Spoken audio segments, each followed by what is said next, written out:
Bonsoir à tous. Goedenavond allemaal en welkom. Vanavond hebben Bozar en A+ het genoegen de Oostenrijkse architect Bernardo Bader te mogen verwelkomen.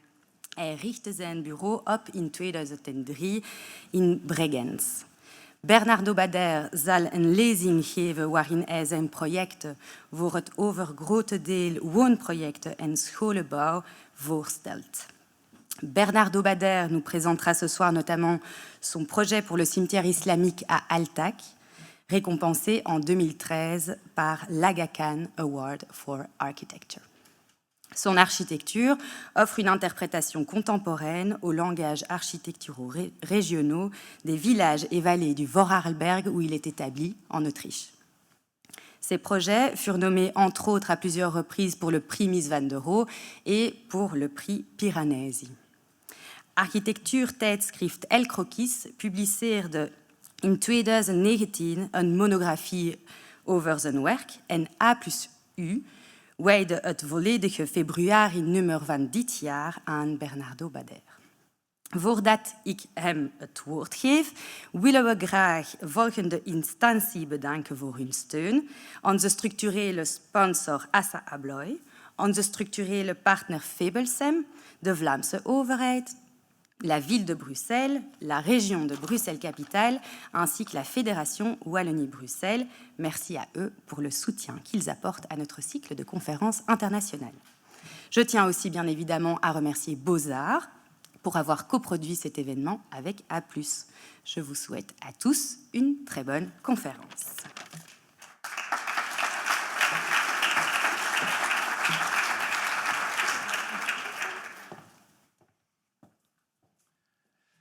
Good evening.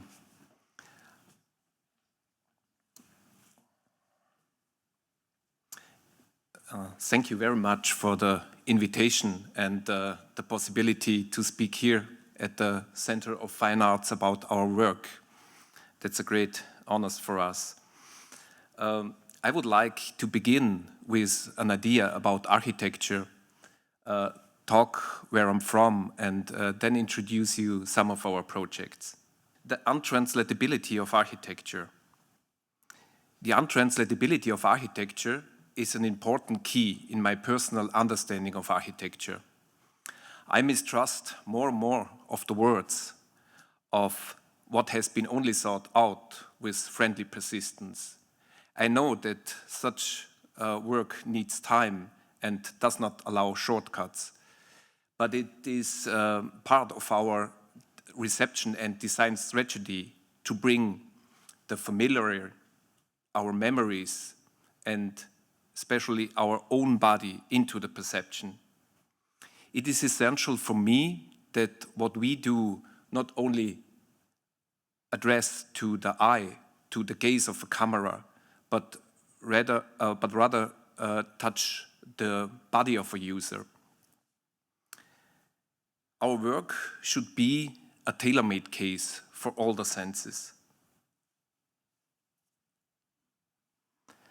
What I have learned in many of our projects, for instance here, in this project, the Islamic Cemetery in Altache, is that so being human becomes something that connect users and designers and that avoid the detour of separating intellectuality.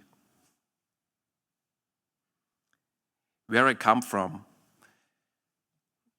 Vorarlberg, like Lara introduced that. My roots are very important for me, and my roots explain my specific tendency of developing architecture as a discipline of doing, creating a work out of the real technical possibilities, out of a structure, the craftsmanship, and at least the material.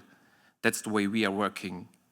And if you want to quote Aristotle, the word techne means to combine the fine arts with the skills of craftsmanship, the harmony between conception and implementation. That's really significant for me. I grew up at the countryside. The countryside is the base for me. Here, everyday architecture has opened up for me personally. In my opinion, the countryside does not need the sensory stimulus and the speed of a city, but at least as much as intelligence and also sensuality. For me, building at the countryside does not always means to be on the heels of sensation. And it has been shown during our way to get an architect that this attitude also helps me personally, also in the work beyond the local boundaries. The first project I want to show you is the chapel of Salgenroite. The chapel Salgenroite is located in Krumbach. That's a village in the Bregenzer Wald on an Alpine conglomerate. Here you see how the project is embedded in the built and natural landscape. Vorarlberg, that's the very western part of Austria. You can see here, that's very close to the Swiss and German border. In the foreground, you see here the Bregenz forest. That's the rural context I'm living. And behind here, there's the Rhine Valley. It's much more urban. There we are working with our office. And this border area, that's also very important for our office, because at the beginning, you start with small projects in this small cycle in Vorarlberg, but later on, now we have projects also in Switzerland, in the south of Germany, and that's really good place to act there. Here you see an image of the old chapel. The old chapel could no longer be restored. It was structurally at the end.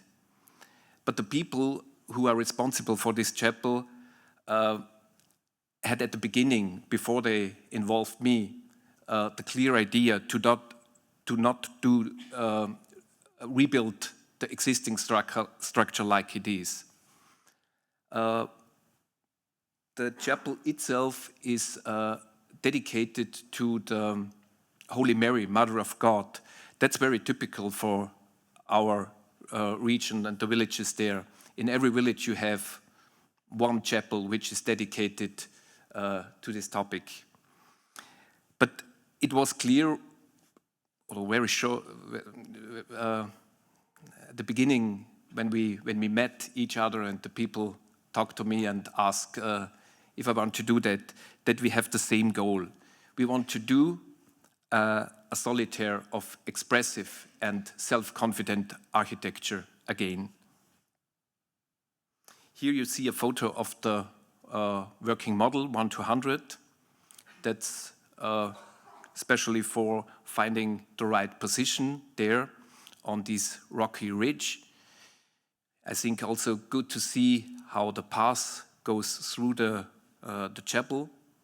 You see also the again very simple basic shape, consisting again a main nave for that's a prayer room, the room for the community, and you also see the apse.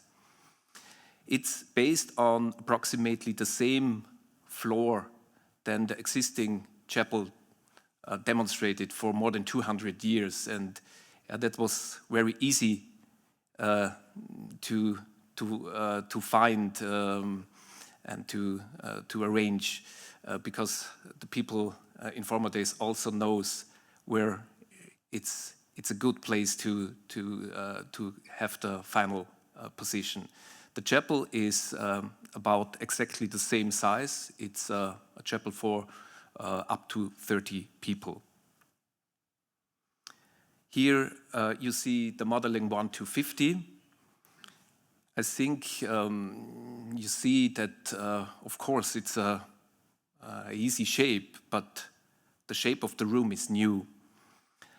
It stands out from the ground, and afterwards it's an outstanding steep rising spatial fold made out of wood. And what was important for us, that it's even without a classic tower structure, the significant and the symbolism go together with the place and the topic, and that's very important. And I think that's was very important that not to act with the same tectonic elements and to try this new interpretation. Here there are some experimenting models, spatial models to find out how the construction could work. Here you see the apse. That's a stiffing form, a stiffing structure for itself. Here you see the 2 of the 6 frames. And the frames, together with the cross-laminated timber panels, create at the end the whole body, the whole rigid body, which is stiffing. Here, a picture of the construction site. The chapel is built very easy. It's built out of wood and stone, like the traditional buildings do that in the valley. The foundation you see here is made out of sandstone from the site. It's placed there with dry stone walls. And what's typical in our area is that only the essentials are built in a solid way to protect the wood construction from rising water and the snow. After that, it is built completely out of wood because that's light and it's quick, and as I mentioned, it's very common in our area. And here you see the whole physical presence of the building in the landscape. Good to see the walls and the ceilings are covered by handsaw large shingles to protect the construction below. The sun will change the wooden facade. It will turn dark in the south, where there is a lot of sun, and silver gray in the north. It's just like the old farmhouses in the neighborhood. And here we see a focus on the entrance, where you can see how the elements are assembled. There were 2 main structural ideas for a project like that. The one was that it's really important to do a structure and to choose techniques that opened up the possibility that the people from the neighborhood and the people they were motivated to work for a project like this, that those people can do a lot of works by themselves. For instance, the cladding here for the walls and the ceilings are all did by those people. And the second topic is that you have to choose details that are very simple. For instance, this transition here from the wall to the roof. If you choose details like that, this rain gutter, for instance, is not necessary anymore. But of course, it's very important to have this little overlapping, that because of functional reason to protect the wood construction. But also, and that's always important when I'm thinking about things like that, it's not only the functional reason, it's also an architectural reason, because I don't like to have the wall and the ceiling together. I like these different tectonic elements of wall and the ceiling, and it's very important to have this little cut there. Here you see the staging of the sequences of the rooms in this ground floor plan. It's not a big building, but I think architecture has, it's not up to if it's big or it's a small building. I think it's important that the rooms are arranged in a good way. And here we start with this room in front. You cannot see it here, but I think you can imagine it now, because I show you the introducing pictures where from the overview and everything. The project starts where this little footpath starts here. And yeah, it's maybe 2 minutes walk to the chapel, and this first room is very important for the project. It's the room where you can think and you prepare for the topic. I think that's a very important space here. The second space is this little room in front. I call it a little vestibule. And then you have here the main nave, the room for the community, and at the end, the apse. And afterwards, it goes out to the landscape. And what's very nice is that you go there where you come from the nature and from the landscape. The resetting of the entrance, like you see it here, creates a protective porch. When you arrive here, you go up these 2 steps and you are standing here. And I think you can imagine that that's a special point. It's a point of transition. It's a point in between. And if you cross the threshold, you open up the gate, and then you go to a little other world. Here, on this point, it was important for us. Of course, we want to do and act very easy, and we use most of the pieces we did in wood, and we did very easy. But here, it was important to choose a special material. So we have this door, which is hammered with brass, which leads into the inside. And also this piece have 2 again, these 2 companies, these 2 points, on the one hand side, the functional one, and also the architectural point. Functionally, it works as a weather shield, because this door and the facade is on the western side, and it's necessary to protect it, and you cannot do that with the wood on the door here. But also important that I had this idea that a beautiful craftsmanship opens up to these inner rooms, and I think it's very I think it's a good thing that at this special point you have this work of the craftsman. The interior of the building is characterized by an air of solemnness and simplicity. You see here that the floors, the wall panelings, and also the simple pews are made out of the same material. That's untreated silver fir. Good to see here also the direction of light. We have light from behind, and we also have the light from the front, from the apse. And of course, these 2 directions of light, that they are reinforces the direction of the room. In the section drawing, we see again these 6 frames, which prevented the cross-laminated timber panels from bending out of the shape. Both structures together, the frames and the panels, gives the structure.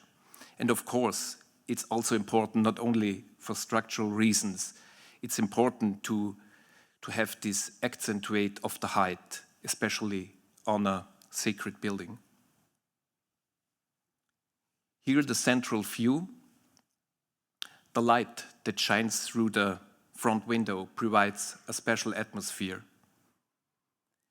The statue of the Mother God, which is the only part we take over from the old chapel, is positioned at the side. It occupies not the center like in the traditional chapel, and that's special because it's on the side and it's on a diagonal with this altar area, with this little altar. And so you get a free view through the white apse, and this leads directly into the nature. Here we are in the room of the apse. The room is covered with raw sawn wooden boards, very easy, and they were whitewashed with chalk at the end. You see here in the grazing light that falling through the apse, the wooden boards appears a bit like a textile linen, and that gives the protection for the figure and the altar area. And again, what's the important thing is that releasing the middle leaves an obstructed view, and your eye is automatically drawn out into the natural landscape. And here I think it's clear what's the overall idea of the room. However enters the chapel, leave solid ground and proceed on a reflective journey. Here another view from the outside. We stand now behind the chapel. I think you see that the effect of the body is different. You see very good here the apse and the inscribed figure in here. And again, you see the tectonic of the building, the basement out of stone, the wall, and then you have the roof, and you have this strong body, this picture in the landscape. Here, the handover day to the community, of course, a special day in a project like that, because Chapel of Salgenroite was the result of a creative process of planning, but also of doing and building, which is characterized by an outstanding collaboration. Because only when over 100 people see their time and organizational skills as quality and adequate value of doing, it's possible to realize such a project. And this project, of course, it's important for our community and also for the building culture in our village. That's have a good impulse. The second project I want to show you is the Alpine Sport Center.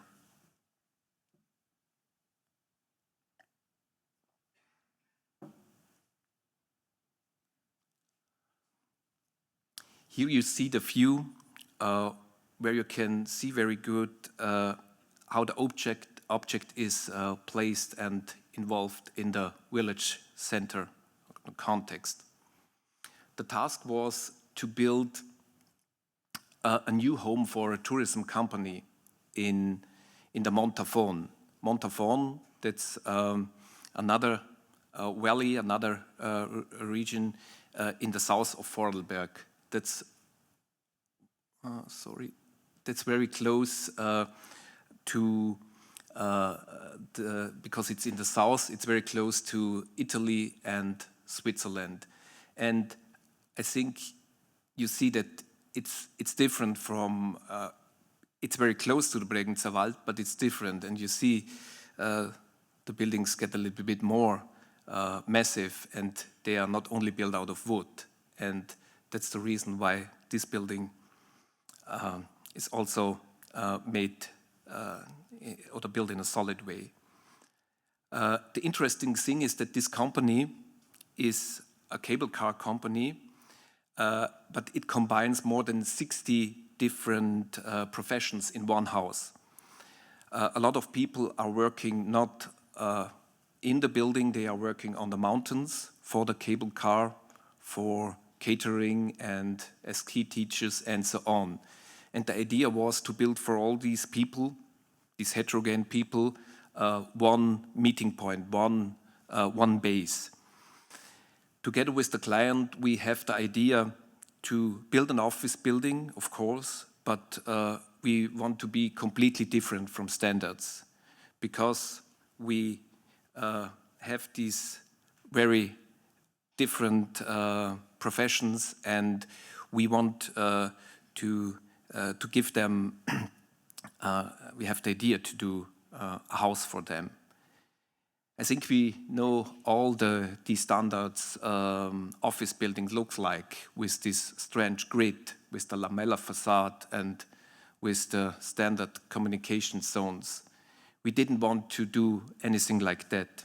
We want to have a house, and a house or building which is part of the landscape. Here the urban model, 1 to 500. Good to see is that the urban concept is to the placement of one building, one volume, a freestanding building. And in spite of that we have only one building, we want to interact with the surrounding and create a new space. And not only that, we also want to interlock with other spaces. And I think you can imagine that this is not so easy to do that with one building, but it was really a task here. You see that here on these plans,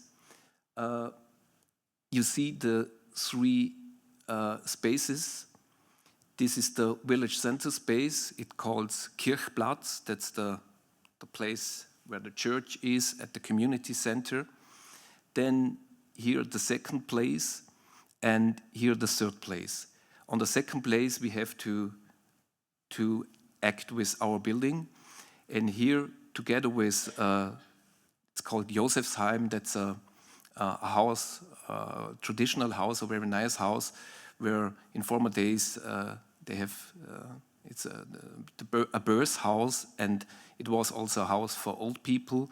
Here a hotel, an oversized hotel from the 70s, and then our new building. And here with this building we have to create this space, and at the end there is the space at the cable car. And the idea, the urban planning idea, is to bring the people from the village to the mountain, and again, of course, also back from the mountain to the village. And you see here on the footprint that it's not a normal cube. We have two facades. The one to this Silfretterplatz is concave, and also this is concave. These spaces, they bring people together. They helps to make these spaces here. And the two other facades, they are convex. They are responsible for linking from the street over the cemetery. And I think that's very interesting that this building is not have this regular shape, and helps to combine and interlock all these rooms. Here we see a picture of the Montafona paler. When I speak about the house, then I think in this case, of course, of the house in the Montafon. And I'm always be interested how these houses work. And the houses in the Montafon work, they are mostly built in a solid way, and not so difficult. There are thick walls, there are holes in it, windows, and the floors are covered with wood. Also, some of the walls. And what's easy, but what's really special is that in these houses, the rooms and the palers, they really work flexible. They are good for living and for working. And here you see how we translate that in our work. You see here the working model. You see here the three structural cores. Here one, there, and here. And you see that these structural cores are responsible that we create these these rooms, these pillars, and of course it makes no sense in an office building to make only separate rooms. We want to have this room idea, but also to have a fluent room, and of course also these inward and outward curved facade helps that there is really a fluent space and a space with a pulse about these zones. Here you can see the facade on the square. We think it needs really a strong facade.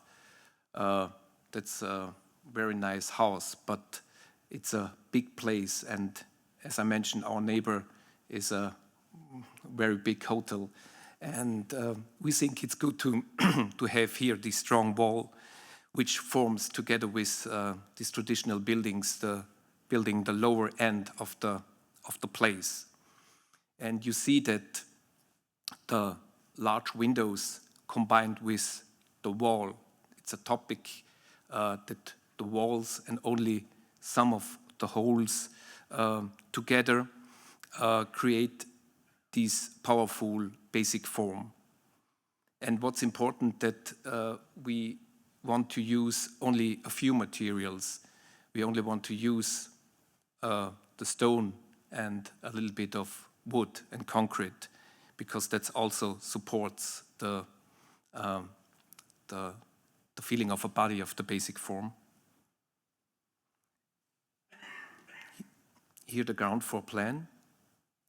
You can see that the ground floor is connected very strong with this new place here. When you enter, you get in here in the lobby. It's an info point where the people get their information, tickets for the activities on the mountain. And of course, it's important when we did the program that we add also some other public spaces. There's only a little bit of office area for communication here, a back office for this front desk. You see here again these two facades, here to create this space, here and here the more linking facades. And I think what is very strong or very typical is that you have always a little bit more of the walls, and then you have these holes. You have the walls are broken up for the windows, and of course most of the office buildings work that you are very be the same. You have the same light at the whole ground floor plan or the whole office plans, but it was important for us to be different. Here you see the lobby. It's connected to the place, as I have just mentioned. I think good to see there are only a few of furnitures, the information desk, a bench, and possibilities to sit. An important element in this house are the floors. At the ground floor, we think it's good to do the same as on the facade. We choose a stone floor. You see that polygonal laid stone floor. It's also out of gneiss, like at the facade, and that's also for functional. It's very good because the people are going here in with the ski boots and the trekking shoes, and of course this stone floor, it's a little bit like the same like on the place outside, and that's these rooms and these surfaces goes good together.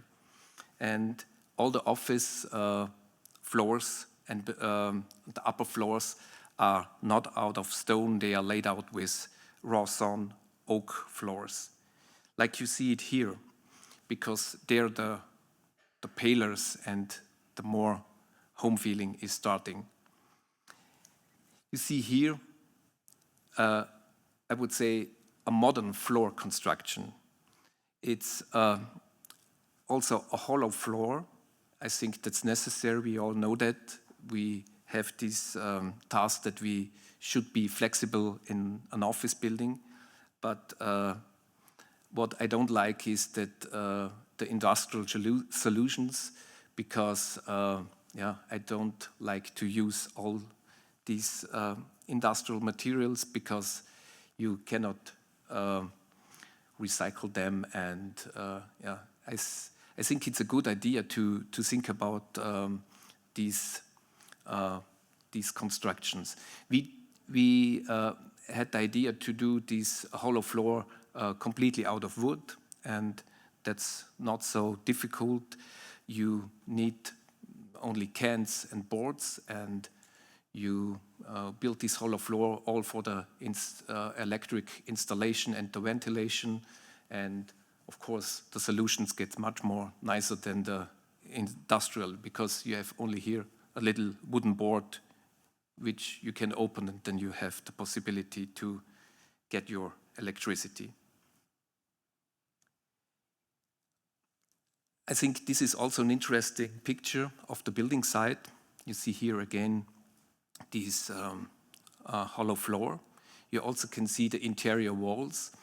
All the walls get plastered with lime plaster. And what's special is also to think not only about the floor. I also want to think about the ceiling, because I think you know that in every office building it's always the same task. You want to have on the one side a storage mass from the ceiling for heating and cooling. That's very practical.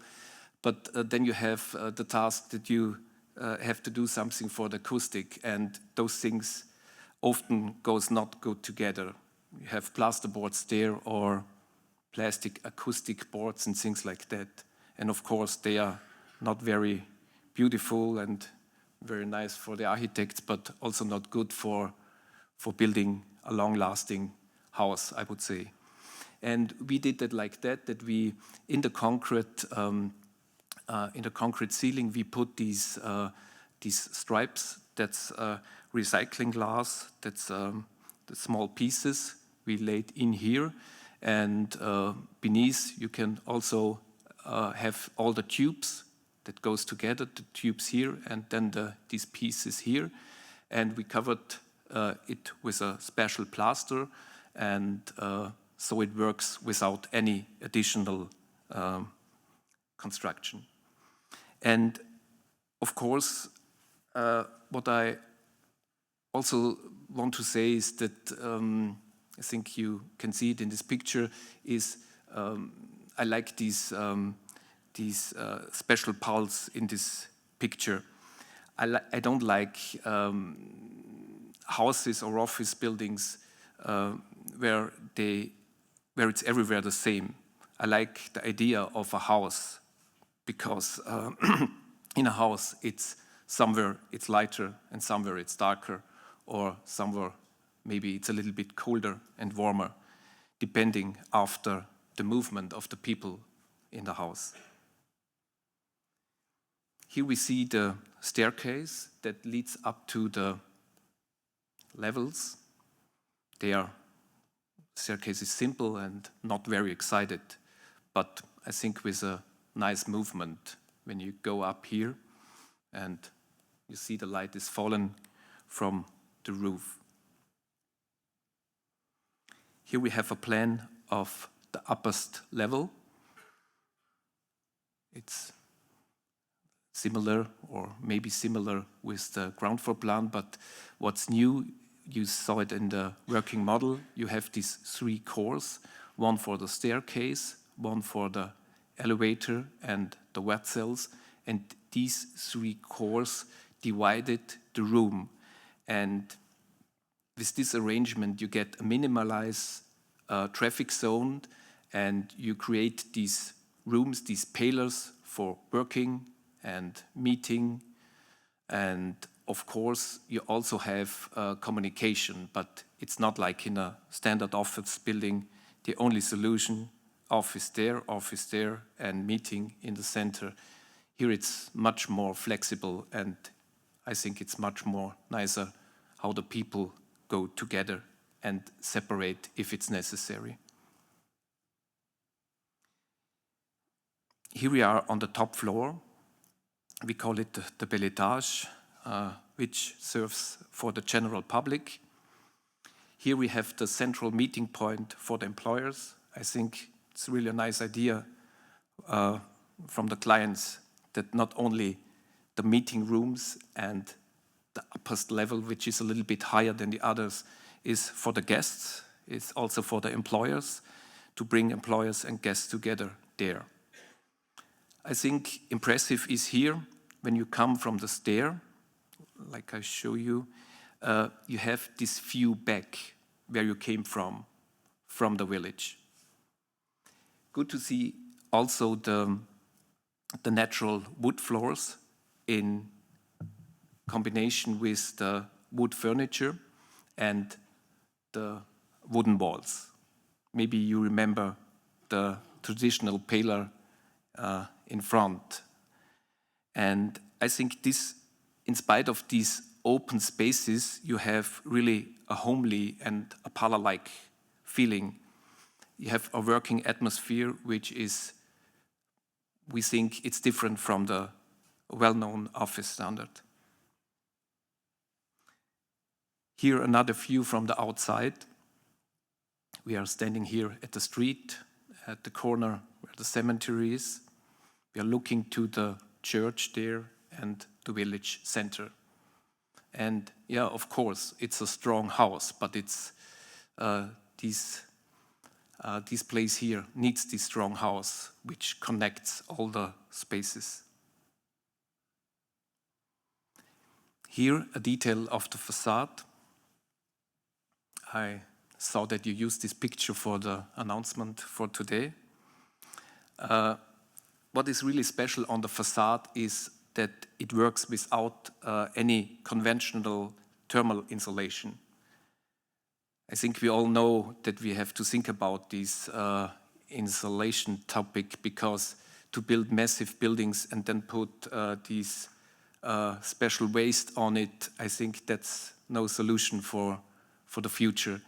What we did is we built 2 brick walls, an inner wall for the static and an outer brick wall for the thermal insulation. Both together form this inner framework. The inner wall get plastered, also the outer wall get plastered. Then you have this ventilation, the air ventilation in between.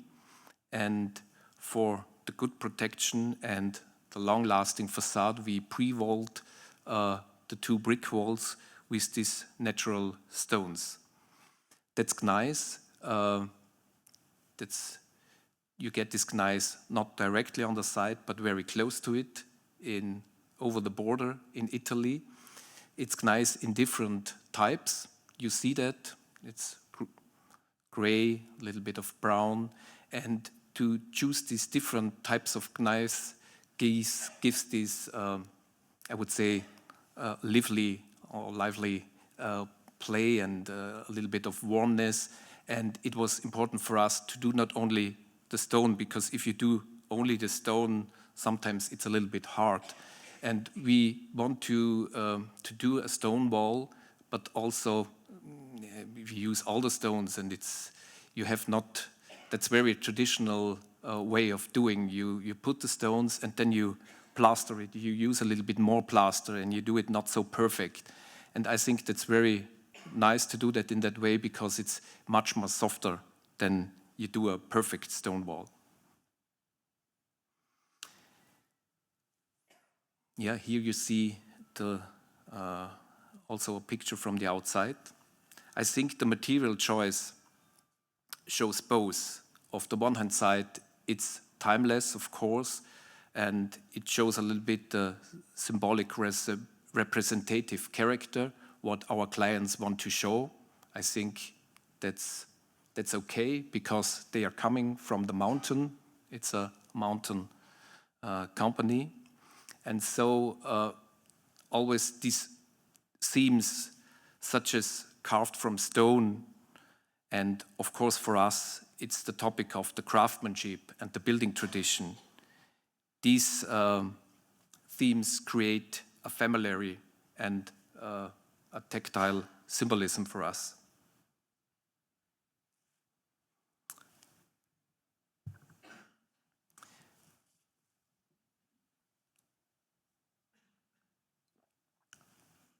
Another project is the house by the fence.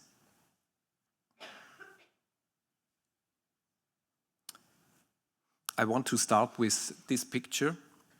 That's a picture from our own forest in Schwarzenberg, where we cut, saw, and assembled our wood according to the correct moon cycle. At the beginning, I have to say that's our own residential home and studio.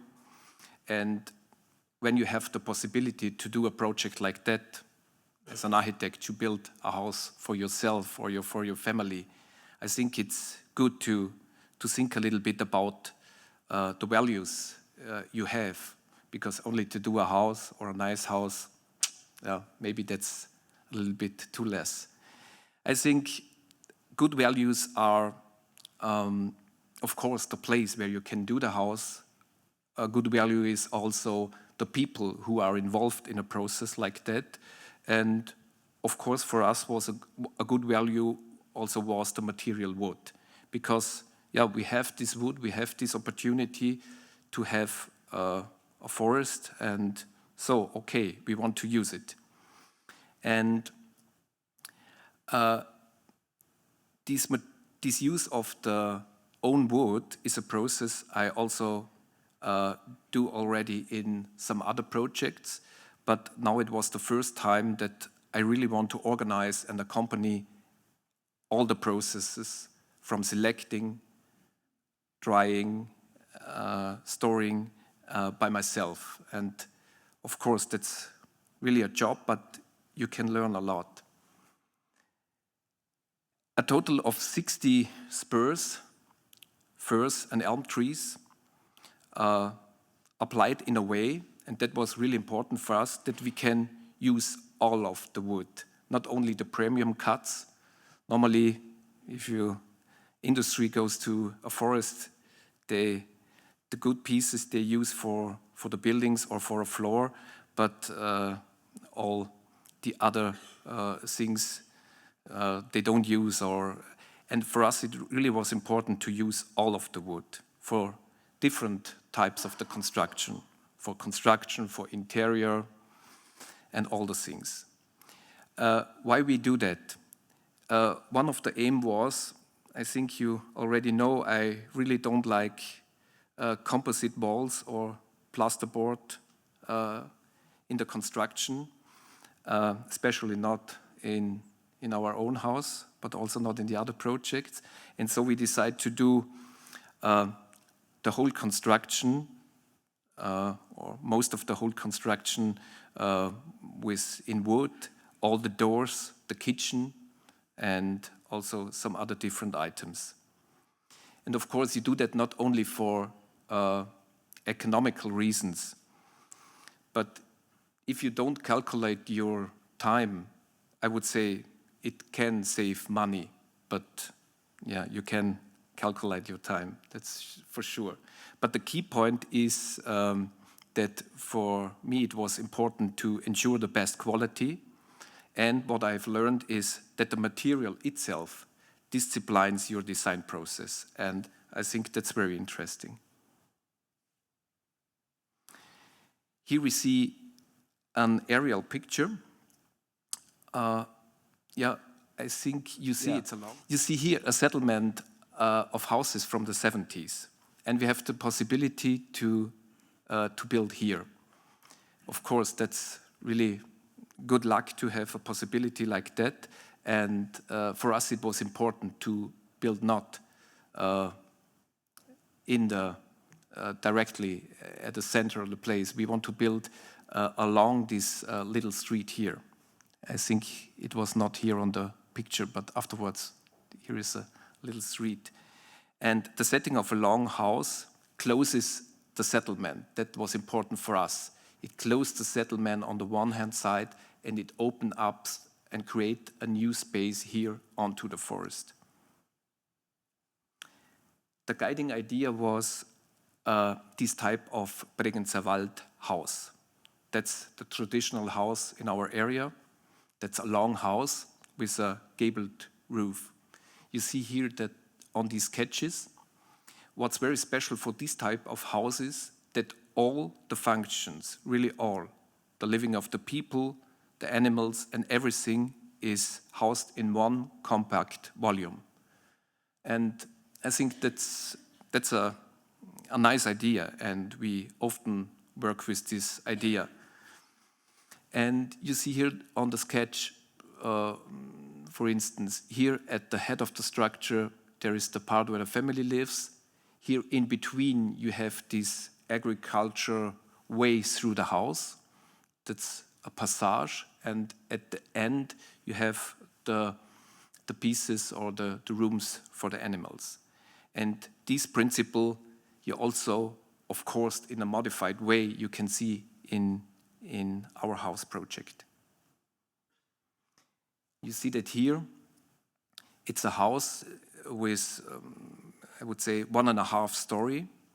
And you have here, when I start at the end, where in a farmhouse the cows are. Of course, nowadays we have no cows in a house, but we have cars. And if I say I want to have everything in volume, of course, also the cars and all the bikes and everything have to be in the volume, and there is no additional building. We have this garage here, then we have a second part is to have this little studio and additional apartment, and then important for this long type of house, this hole in between. I think that's the traditional houses do that very nice, to build a long house and then make a hole inside. And this hole here, it's called threshing floor, that divides the houses. It's a back house, and here you have the front house. And in the front house, we are living here. Yeah, you can imagine there's the kitchen in the back. I will show you afterwards. Here, all the very small chambers under the roof. And at the head of the structure is the center of the house, the living room, which reach below the roof.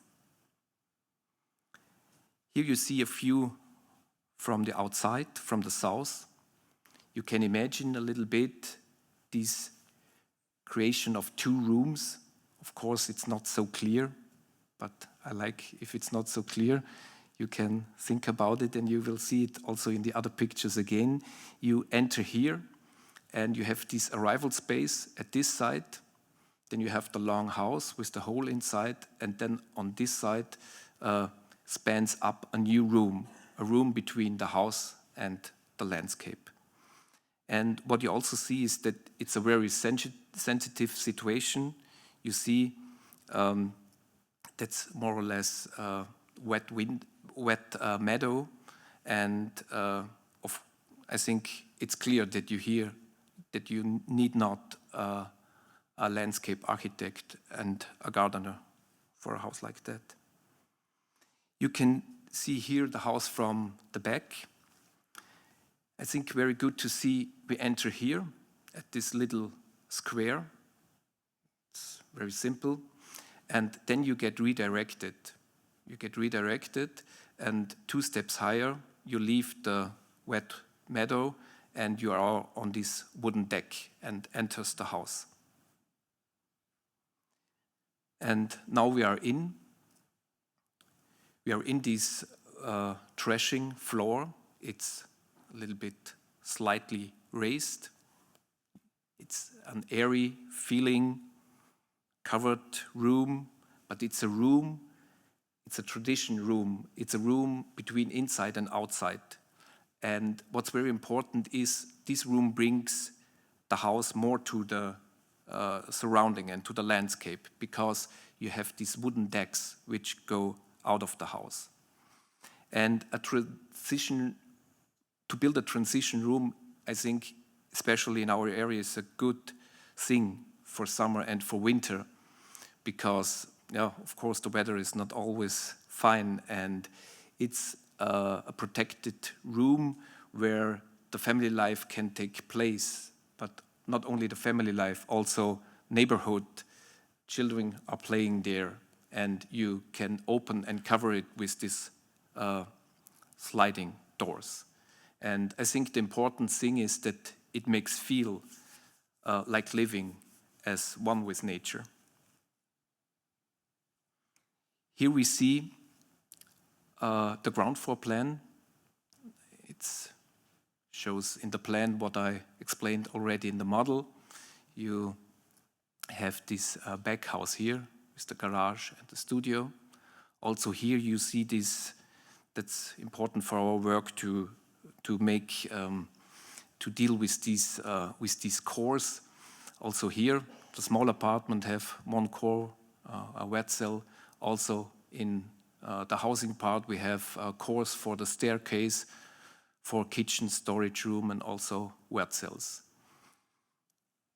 I do that because I think it's good to divide the rooms and to create this spatial pulse, what I'm talking also at the Alpine Sportzentrale, because you come in, you are here, then you're in a little entrance hall, you get again redirected, everything is a little bit more complicated, but I like that, and then you are here in the kitchen, you have a nice view outside, and at the end, that's not so typical that you have it at the end, but at the end you have the center of the house with this living room. Yeah, here we are in this little entrance hall. You will think that's a little bit surprising. He's talking about a wooden house, and then you have the concrete here. That was really an important decision, and we often do that we built this massive cores because for different reasons. Of course, in a wood house, if you build a house only out of wood, you have always this problem that you have maybe you have a little bit too less storage mass. I think it's a good idea to build massive in the inside and for thermal insulation wooden on the outside.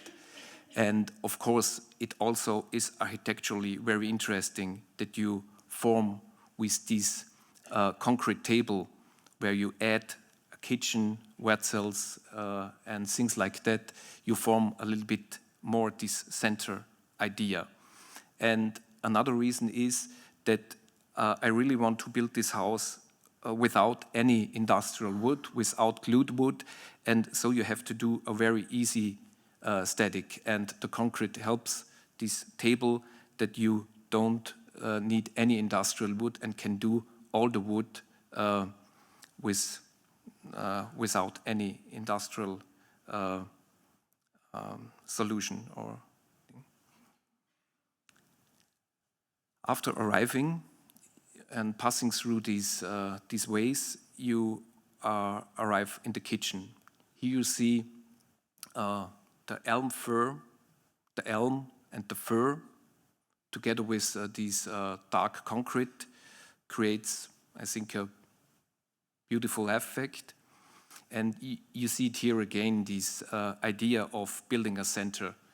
At the center, you have the more strong materials, the more dark wood with these elm trees, also from our forest, build up this kitchen.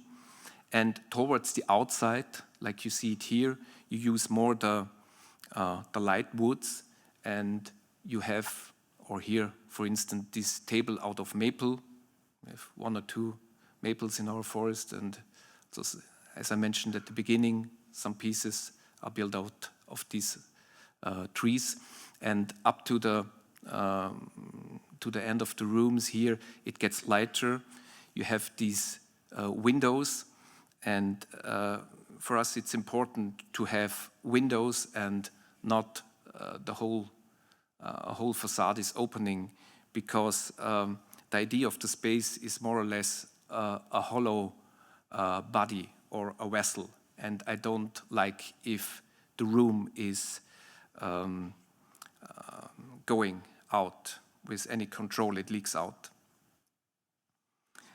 During digging the hole for the house, that's also maybe interesting, there was a little bit surprising, because in the deep of 1 meter, we found this clay.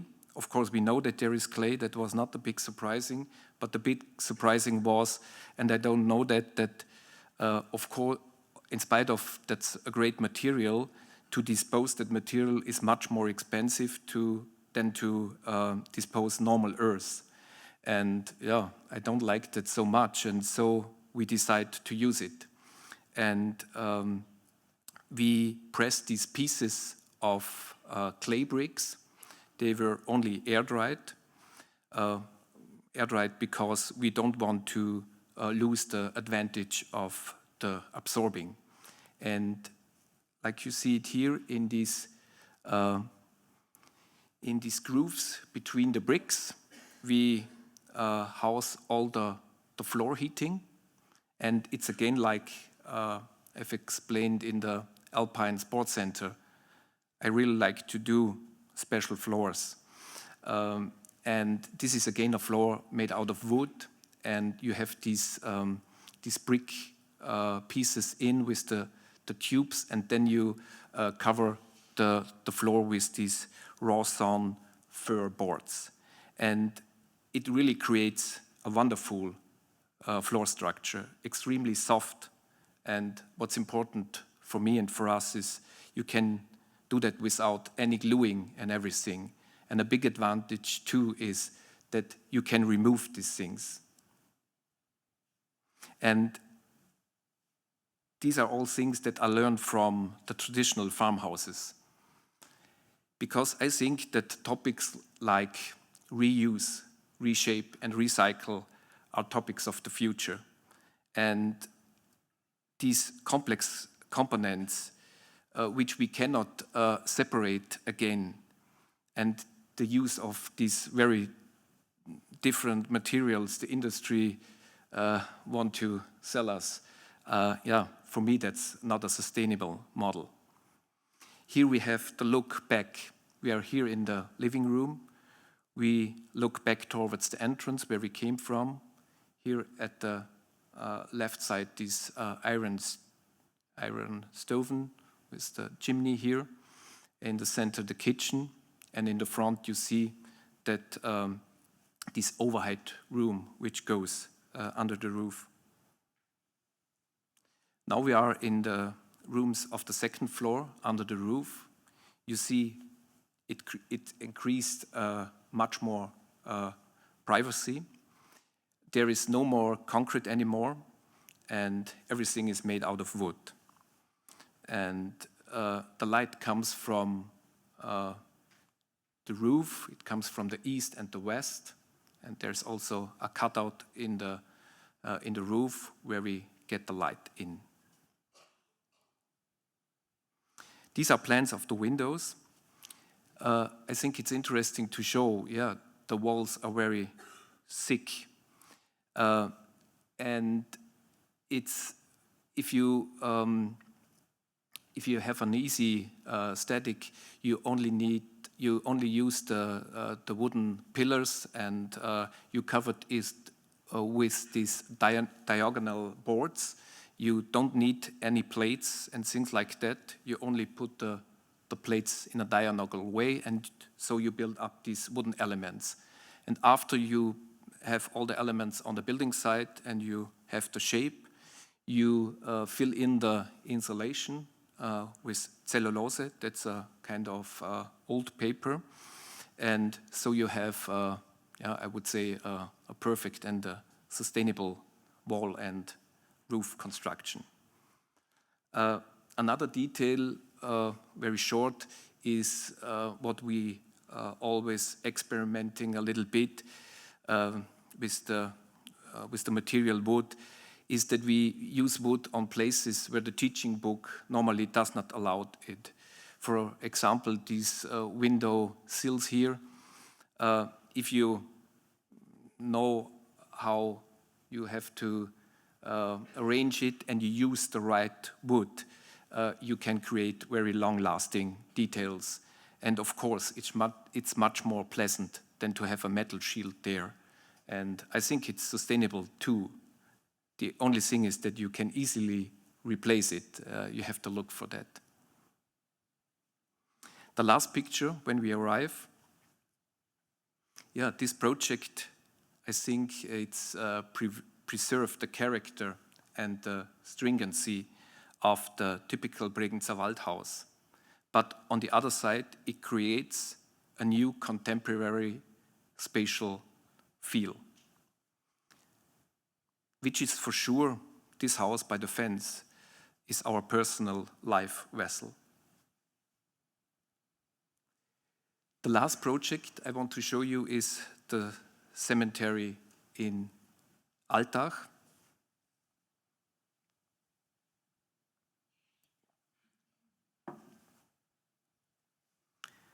When we start with this project, I found this image which inspired me in a strong way. It shows a garden called Al-Khanna.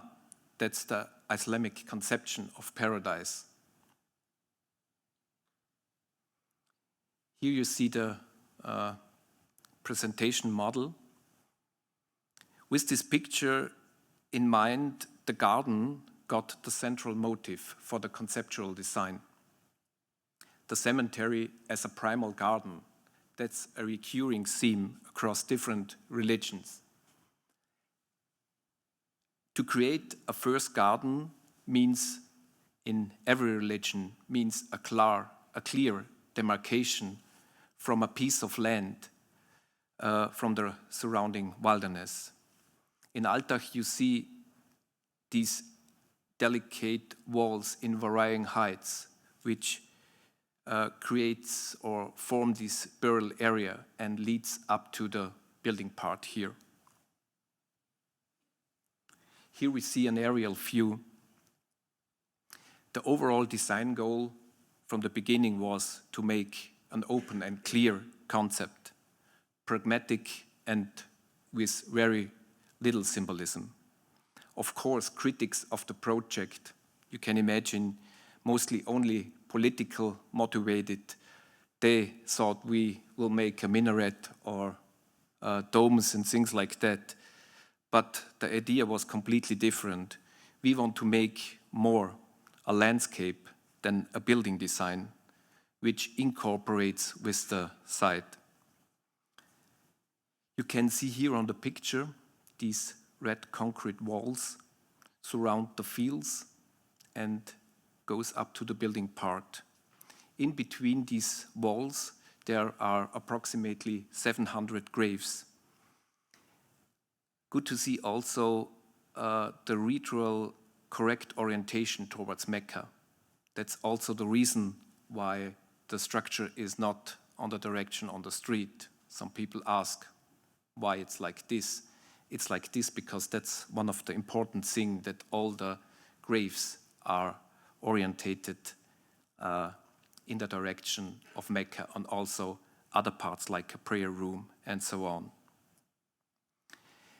This idea of this finger-shaped structure is important on the one hand side to divide this large amount of graves, but also to integrate and connect the building structure itself, but also the topic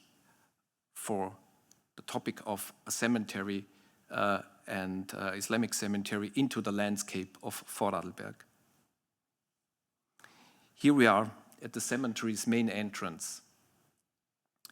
That's in an outer longer wall here.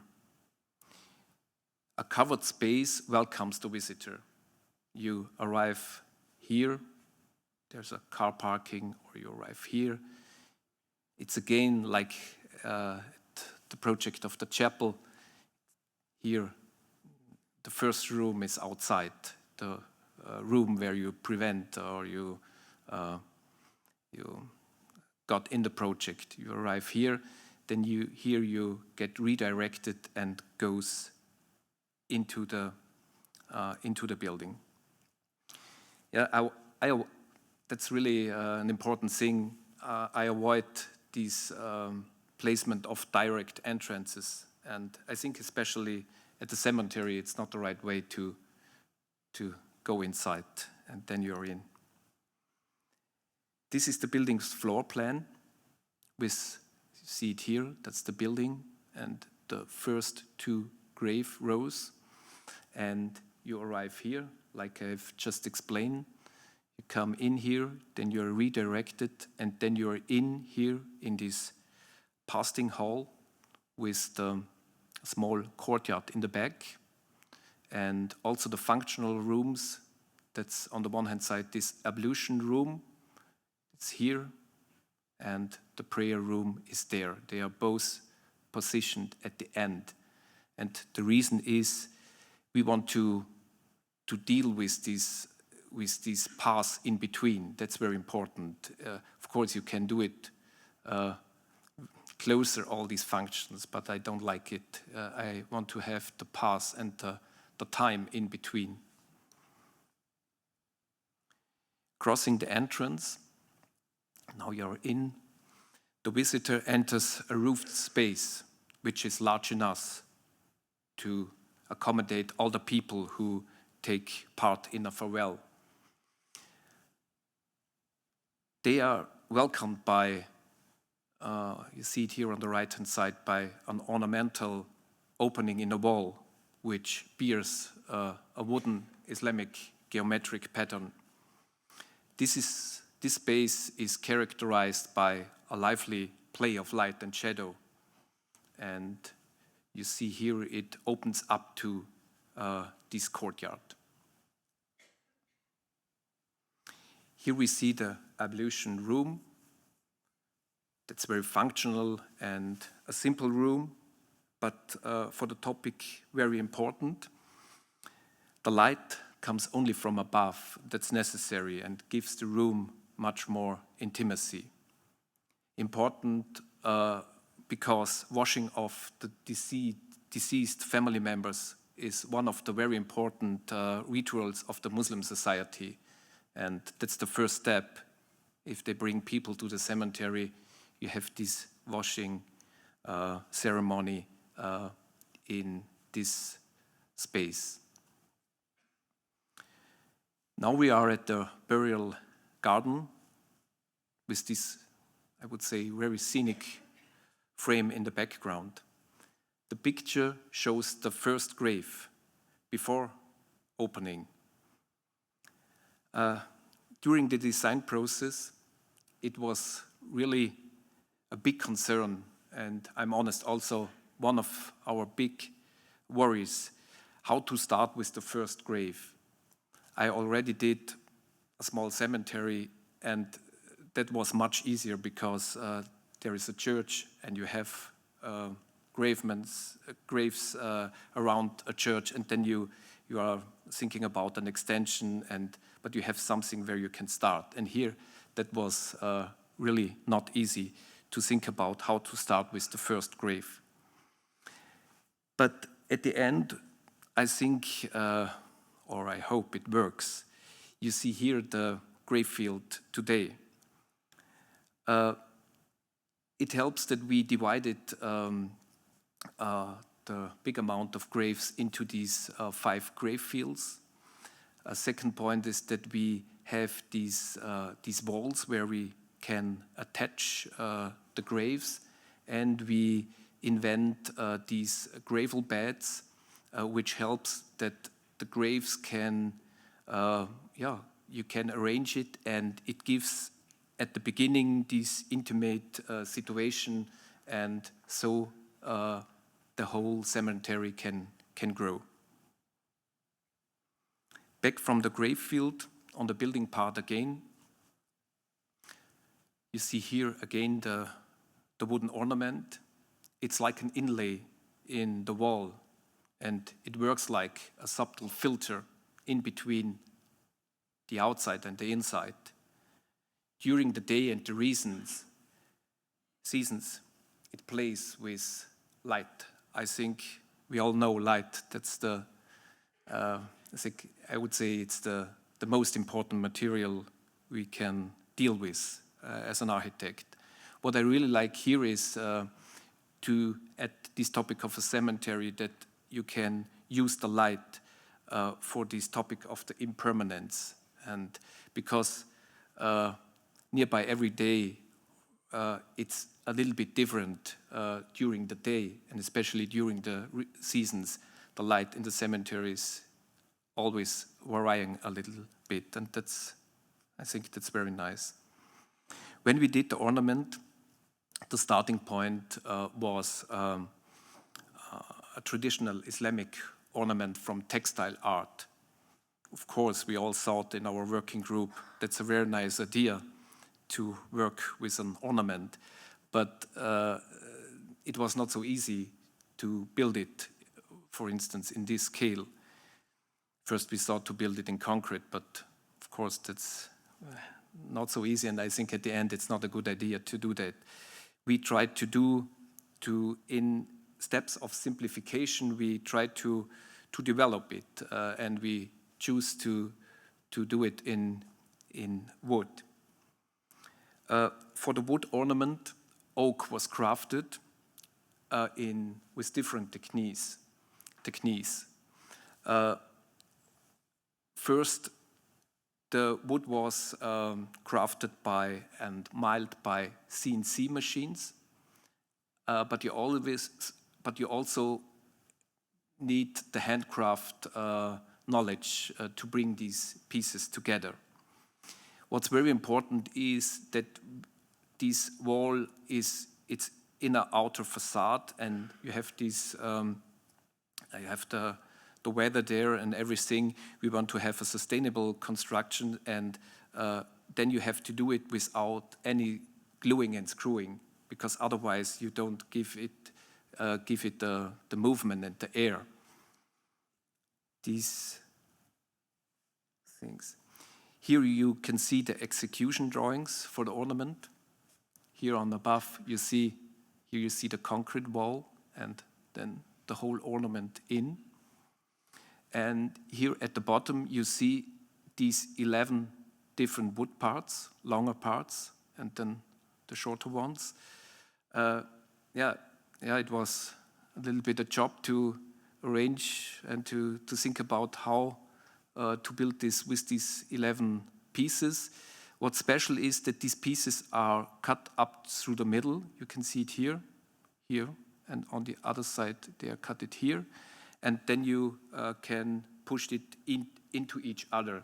And so you arrange that. And only you need for fixation here only some pieces, but that's only a little bit that it can work, and it really gets a beautiful old, and it works very well. But you have no chance if you try to fix it and to glue it. Finally, I would like to show you the prayer room. I'm talking when I go through the ground floor plans. From the beginning, it was the desire in our working group to give the cemetery also a spiritual space for praying. The idea was the overall concept, following the overall concept, to keep also that requirement adequate but abstemious. It makes no sense that we start with as I have just explained, with a simple cemetery and then make an expressive prayer room.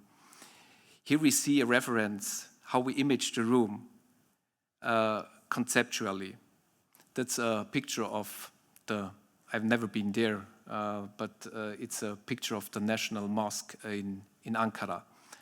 I show you this picture not because I like details in this room so much, like this decorative ballast and the things, but I think the quality of such pictures is that you can see things in a different way. And what I like in this picture is, of course, this strong direction of the room, this big window, this hole, and I like the presence of all the people.